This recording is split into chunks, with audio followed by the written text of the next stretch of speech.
Okay, the second bias that we'll talk about for this discussion is the anchoring bias.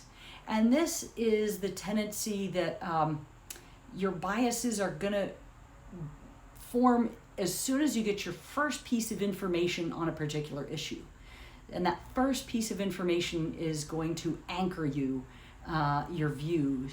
All subsequent information sometimes can fall on either side of that anchor, but often the anchor kind of gives you what you later identify as your midpoint for where your views are on a particular issue.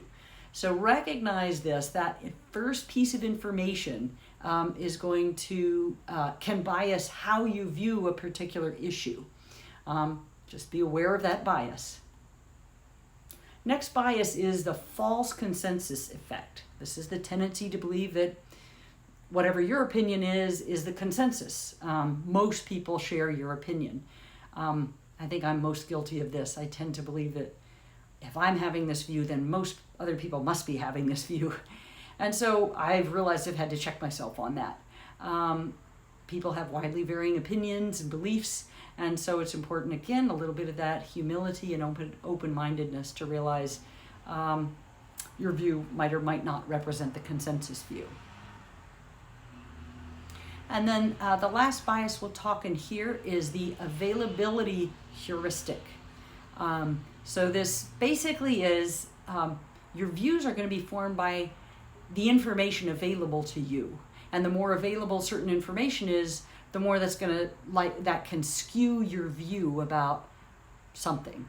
And the classic example is when you read about a plane crash in the news.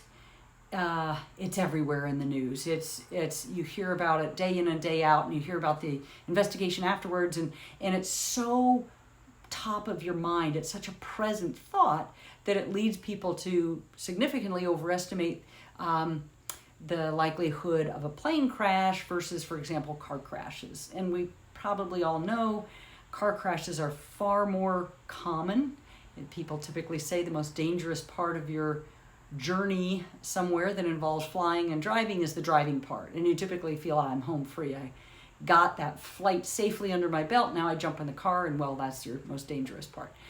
So hopefully there's kind of a reverse information going on where people realize that availability heuristic can be skewing you in favor of, well, I heard all about the plane crash. There must be a lot of plane crashes out there.